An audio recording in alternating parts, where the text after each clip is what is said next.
Back. ಗೋಡೆ ಕುಸಿದು ಒಂದೇ ಕುಟುಂಬದ 4 ದುರ್ಮರಣ. ಕೊಡಗು ಚಿಕ್ಕಮಗಳೂರಿನಲ್ಲಿ ಮಳೆಯ ಅಬ್ಬರ. ಉತ್ತರ ಕನ್ನಡದಲ್ಲಿ ಮನೆಗಳು ಜಿಲ್ಲಾವೃತ ಪರದಾಟ. ಡ್ರಗ್ಸ್ ಕೇಸ್ನಲ್ಲಿ ನಟಿ ಸಂಜನಾ ಗಲ್ರಾನಿಗೆ ಬಿಗ್ ರಿಲೀಫ್. ಕಷ್ಟದ ದಿನ ನಿಂದು ಸಂಜನಾ ಕಣ್ಣೀರು. ಗೃಹ ಸಚಿವರ ತವರೂರಿನಲ್ಲಿ ಮಕ್ಕಳ ಮಾರಾಟ ಜಾಲ ಪತ್ತೆ. ಇದರ ಬಗ್ಗೆ ಡೀಟೇಲ್ಸ್ ಇಲ್ಲಿದೆ ನೋಡಿ. ಉಪಚುನಾವಣೆ ಘೋಷಣೆಗೂ ಮುನ್ನ Channapatna fight ಜೋರಾಗಿದೆ.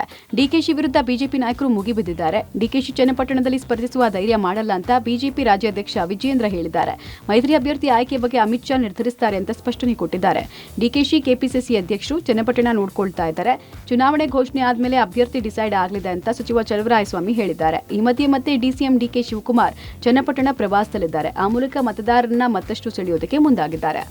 D K Shivakumar ಅವರು ಧೈರ್ಯ ಮಾಡ್ತಾರೆ ಇಂಥ ಸಂದರ್ಭದಲ್ಲಿ. ಯಾಕಂದರೆ ಕಾಂಗ್ರೆಸ್ಸಲ್ಲೇ ಅವ್ರನ್ನ ಶಕ್ತಿಯನ್ನು ಕಡಿಮೆ ಮಾಡಬೇಕು, ಸದೆ ಬಡಿಬೇಕು ಅಂತ ಕಾಯ್ತಾ ಇರ್ತಕ್ಕಂಥ ಸಂದರ್ಭದಲ್ಲಿ ಡಿ ಕೆ ಶಿವಕುಮಾರ್ ಅವರು ಅಷ್ಟು ರಿಸ್ಕ್ ತೊಗೊಳ್ತಾರೆ ಅಂತ ನನಗಂತೂ ಅನಿಸೋದಿಲ್ಲ.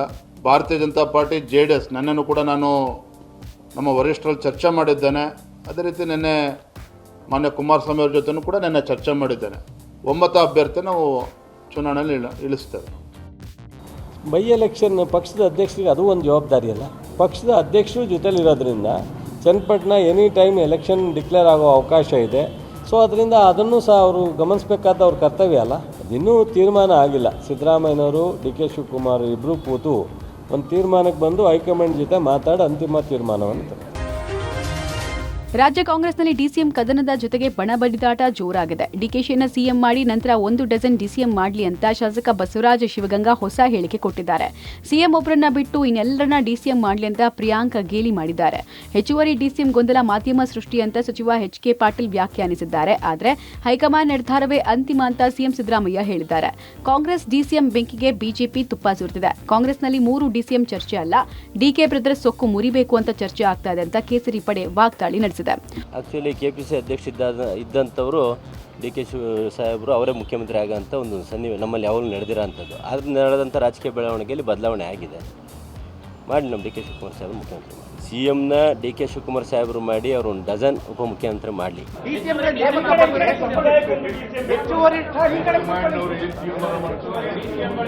ಡಿ ಕೆ ಶಿವಕುಮಾರ್ ಅವರ ಸೊಕ್ಕನ್ನು ಮುರಿಬೇಕು.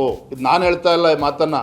ಕಾಂಗ್ರೆಸ್ ಪಕ್ಷದಲ್ಲಿ ಸರ್ಕಾರದಲ್ಲಿರ್ತಕ್ಕಂಥ ಮಂತ್ರಿಗಳ ಆದಿಯಾಗಿ ಕಾಂಗ್ರೆಸ್ ಪಕ್ಷದ ಮುಖಂಡರಲ್ಲಿ ಇವತ್ತು ಚರ್ಚೆ ನಡೀತಾ ಇರ್ತಕ್ಕಂಥದ್ದು.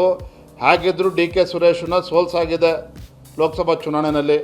ಡಿ ಕೆ ಶಿವಕುಮಾರ್ ಅವರ ಸೊಕ್ಕನ್ನು ಮುರಿಬೇಕು. ಹೇಗೆ ಮುರಿಬೇಕು? ಕನಿಷ್ಠ 3-4 ಜನ ಉಪಮುಖ್ಯಮಂತ್ರಿಗಳನ್ನ ಮಾಡಿದ್ರೆ ಅವ್ರು ಸೊಕ್ಕು ಮುರಿದಂತ ಆಗ್ತದೆ, ಅವರ ಆರ್ಭಟ ಕಡಿಮೆ ಆಗ್ತದೆ.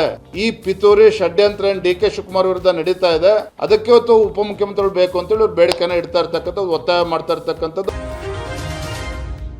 ಇಂದಿನಿಂದ ಪರಿಷ್ಕೃತಗೊಂಡಿರುವ ಹಾಲಿನ ದರ ವಿಚಾರವಾಗಿ ಸರ್ಕಾರದ ವಿರುದ್ಧ ಜನಸಾಮಾನ್ಯರ ಆಕ್ರೋಶ ಸ್ಫೋಟಗೊಂಡಿದೆ. ಬೆಂಗಳೂರು ಮಾತ್ರವಲ್ಲದೆ ಜಿಲ್ಲಾ ಕೇಂದ್ರಗಳಲ್ಲೂ ವ್ಯಾಪಕ ಆಕ್ರೋಶ ವ್ಯಕ್ತವಾಗಿದೆ. ಗ್ಯಾರಂಟಿಗಾಗಿಯೇ ಹಾಲಿನ ದರ ಹೆಚ್ಚಳ ಮಾಡಲಾಗಿದೆ. ಒಂದು ಕೈಯಲ್ಲಿ ಕೊಟ್ಟು ಇನ್ನೊಂದು ಕೈಯಲ್ಲಿ ಕಿತ್ಕೊಳ್ಳೋದು ಎಷ್ಟು ಸರಿ ಅಂತ ಗ್ರಾಹಕರು ಪ್ರಶ್ನಿಸಿದ್ದಾರೆ. ಇನ್ನು ದರ ಹೆಚ್ಚಳ, ಮಾರಾಟ ಸಂಬಂಧ ಅಧಿಕಾರಿಗಳು ವ್ಯಾಪಾರಿಗಳಿಗೆ ಸರಿಯಾದ ಮಾಹಿತಿಯನ್ನು ನೀಡದೇ ಇರೋದು ಮಾರಾಟಗಾರರನ್ನ ಪೀಕಲಾಟಕ್ಕೆ ಸಿಲುಕಿಸಿದೆ. ಒಂದು ಕಡೆ ಹಾಲಿನ ದರ ಹೆಚ್ಚಳದ ಬೆನ್ನಲ್ಲೇ ಹೋಟೆಲ್ನಲ್ಲಿ ಕಾಫಿ, ಟೀ ಬೆಲೆ ಹೆಚ್ಚಳವೂ ಸನ್ನಿಹಿತವಾಗ್ತಾ ಇದೆ. ಹಾಲಿನ ದರ ಹೆಚ್ಚಳವಾದರೆ ಕಾಫಿ, ಟೀ ಬೆಲೆಯೂ ಹೆಚ್ಚಳವಾಗುತ್ತೆ. ಈ ಸಂಕಷ್ಟದ ಸಮಯದಲ್ಲಿ ದರ ಹೆಚ್ಚಳ ಬೇಕಿತ್ತಾ ಅಂತ ಗ್ರಾಹಕರು ಪ್ರಶ್ನಿಸಿದ್ದಾರೆ. ಮೊದಲೇ ದರ ಏರಿಕೆಯಿಂದ ತತ್ತರಿಸಿ ಹೋಗಿರುವ ಗ್ರಾಹಕರಿಗೆ ಇನ್ನಷ್ಟು ಶಾಕ್ ಸಿಗುವ ಮುನ್ಸೂಚನೆ ಸಿಕ್ಕಿದೆ. ಬಸ್ ಟಿಕೆಟ್ ದರ ಏರಿಕೆಗೆ ಸಿಎಂ ಮುಂದೆ ಪ್ರಸ್ತಾವನೆ ಇಟ್ಟಿದ್ದು, ಸಿಎಂ ಒಪ್ಪಿಗೆ ಕೊಟ್ಟ ಕೂಡಲೇ ಬಸ್ ಟಿಕೆಟ್ ದರ ಹೆಚ್ಚಾಗುವ ಸಾಧ್ಯತೆ ಇದೆ.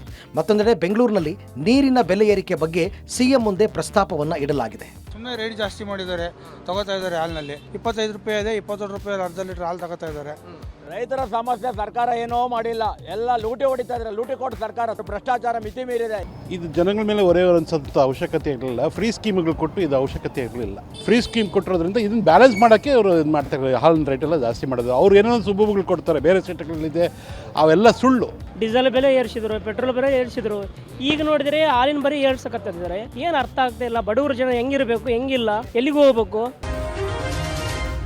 ಹಾಲಿನ ದರ ಏರಿಕೆ ಬಗ್ಗೆ ಮತ್ತೆ ಸಿಎಂ ಸಿದ್ದರಾಮಯ್ಯ ಸಮರ್ಥನೆ ಕೊಟ್ಟಿದ್ದಾರೆ. ಹಾಲಿನ ದರ ಹೆಚ್ಚಾಗಿಲ್ಲ, ಹಾಲಿನ ಉತ್ಪಾದನೆ ಹೆಚ್ಚಾಗಿದೆ. ಹೆಚ್ಚುವರಿ ಹಾಲು ಬೇಡ ಅಂತ ರೈತರಿಗೆ ಹೇಳೋದಕ್ಕಾಗಲ್ಲ. ಹಾಗಾಗಿ 50 ml ಕೊಟ್ಟು 2 ರೂಪಾಯಿ ಪಡಿತಾ ಇದ್ದೇವೆ.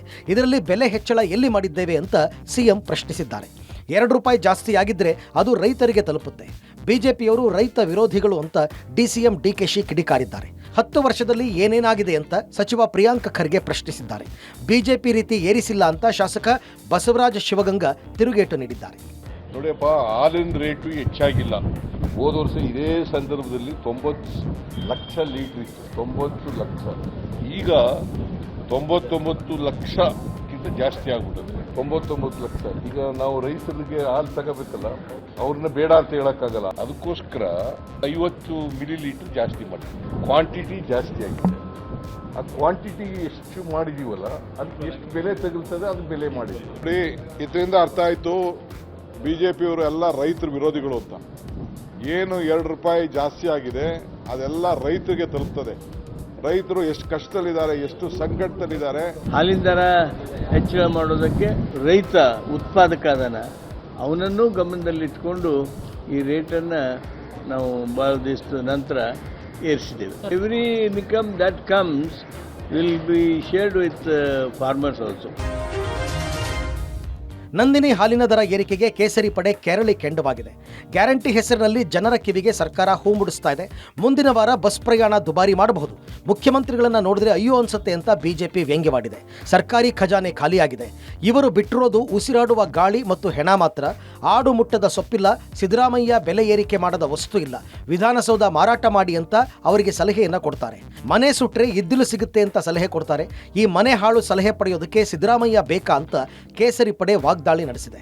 ನಾನು ಮುಖ್ಯಮಂತ್ರಿಗಳಿಗೆ ಒತ್ತಾಯನ ಮಾಡ್ತೇನೆ. ತಾವೇ ಮ್ಯಾನಿಫೆಸ್ಟೋಲ್ಲಿ ಹೇಳಿದ್ರಿ, ಏನು ಯಡಿಯೂರಪ್ಪ ಅವರು ಹಿಂದೆ ಮುಖ್ಯಮಂತ್ರಿಗಳಿದ್ದಾಗ ಗ್ರಾಮೀಣ ಭಾಗದ ಜನರಿಗೆ ಅನುಕೂಲ ಆಗಬೇಕು ಅಂತೇಳಿ ₹3 ಪ್ರೋತ್ಸಾಹಧನವನ್ನ ಘೋಷಣೆ ಮಾಡಿದ್ರು. ನೀವು ಮ್ಯಾನಿಫೆಸ್ಟೋಲ್ಲಿ ₹5 ಮಾಡ್ತೀನಿ ಅಂತ ಹೇಳಿದ್ರು, ಅದನ್ನು ಕೂಡ ಮಾಡಿಲ್ಲ. ಪ್ರೋತ್ಸಾಹಧನವನ್ನ ₹5 7 ಏರಿಸಬೇಕು, ಕೊಡಬೇಕು ಅನ್ನೋ ಆಗ್ರಹವನ್ನು ಕೂಡ ನಾನು ಮಾಡ್ತಾ ಇದ್ದೇನೆ. ಯಾವ್ದು ರೇಟ್ ಬಿಟ್ಟಿದ್ದಾರೆ ಹೇಳಿ, ಇವರಿಗೆ ಯಾವುದು ರೇಟ್ ಉಳಿಸಿದ್ದಾರೆ ಇವ್ರು ಹೇಳಿ. 1 ಲೀಟ್ರಿಗೆ ₹4 ಹೆಚ್ಚಳ ಮಾಡಿದ್ದಾರೆ. ನಾವು ಹೆಚ್ಚುವರಿ ಹಾಲು ಕೊಡ್ತಾ ಇದ್ದೀವಿ ಅಂತ ಹೇಳಿದ್ದಾರೆ. ಉಳಿಸಿರೋದು ಅವರಷ್ಟೇ. ಉಸಿರಾಡ ಗಾಡಿ ಅದಕ್ಕೊಂದು ಟ್ಯಾಕ್ಸ್ ಹಾಕಬೇಕು ಇವರು. ಎಲ್ಲದರ ಬೆಲೆ ಏರಿಸೋದೇ ಇವ್ರ ಪಕ್ಷದ ನೀತಿ. ಇವರು ಏನು ಹೇಳ್ತಾರಲ್ಲ, ಖಜಾನೆ ಭರ್ತಿಯಾಗಿದೆ, ತುಂಬು ತುಳುಕ್ತಿದೆ, ಖಂಡಿತ ಇಲ್ಲ. ಖಜಾನೆ ದಿವಾಳಿಯಾಗಿದೆ. ಅದಕ್ಕಾಗಿಯೇ 10-11 ತಿಂಗಳಿಂದ ಗುತ್ತಿಗೆದಾರರಿಗೆ ಬಿಲ್ ಕೊಟ್ಟಿಲ್ಲ. ಈಗಾಗಲೇ 5 ಜನ ಗುತ್ತಿಗೆದಾರರು ತಮ್ಮ ಅಸಹಾಯಕತೆಯಿಂದ ನರಳಾಡಿ ಸರ್ಕಾರಕ್ಕೆ ಹೇಳಬೇಕಾದ್ದನ್ನೆಲ್ಲ ಹೇಳಿ ಆತ್ಮಹತ್ಯೆ ಮಾಡ್ಕೊಂಡಿದ್ದಾರೆ. 18ನೇ ಲೋಕಸಭೆ ಸ್ಪೀಕರ್ ಆಗಿ ಓಂ ಬಿರ್ಲಾ ಆಯ್ಕೆಯಾಗಿದ್ದಾರೆ. ಸತತ 2ನೇ ಬಾರಿಗೆ ಸ್ಪೀಕರ್ ಪಟ್ಟ ಗೆಟ್ಟಿಸಿಕೊಂಡಿದ್ದಾರೆ. ಓಂ ಬಿರ್ಲಾ ಅವರನ್ನು ಸ್ಪೀಕರ್ ಆಗಿ ಮಾಡುವ ಪ್ರಸ್ತಾಪವನ್ನು ಪ್ರಧಾನಿ ಮೋದಿ ಮಂಡಿಸಿದರು. ಪ್ರತಿಪಕ್ಷಗಳು ಕಾಂಗ್ರೆಸ್ ನಾಯಕ ಕೋಡಿಕುನಿಲ್ ಸುರೇಶ್ ಅವರನ್ನು ಲೋಕಸಭೆಯ ಸ್ಪೀಕರ್ ಆಗಿ ಆಯ್ಕೆ ಮಾಡಲು ಪ್ರಸ್ತಾವನೆಯನ್ನು ಮಂಡಿಸಿದವು. ಆದರೆ ಧ್ವನಿಮತದ ನಂತರ ಸದನವು ಪ್ರಧಾನಿ ಮೋದಿ ಅವರ ಪ್ರಸ್ತಾಪವನ್ನು ಅಂಗೀಕರಿಸಿದೆ. ಪ್ರಧಾನಿ ನರೇಂದ್ರ ಮೋದಿ ಮತ್ತು ವಿರೋಧ ಪಕ್ಷದ ನಾಯಕ ರಾಹುಲ್ ಗಾಂಧಿ ಅವರು ಓಂ ಬಿರ್ಲಾ ಅವರನ್ನು ಲೋಕಸಭೆಯ ಸ್ಪೀಕರ್ ಕುರ್ಚಿ ಬಳಿ ಕರೆದೊಯ್ದರು. ಲೋಕಸಭೆ ಸ್ಪೀಕರ್ ಆಯ್ಕೆಗೆ ಮೊದಲ ಬಾರಿಗೆ ಮತದಾನ ನಡೆದಿದೆ. ಅವಿರೋಧವಾಗಿ ಸ್ಪೀಕರ್ ಆಯ್ಕೆ ಮಾಡುವ ಸಂಪ್ರದಾಯವನ್ನು ಪ್ರತಿಪಕ್ಷಗಳು ಮುರಿದಿವೆ.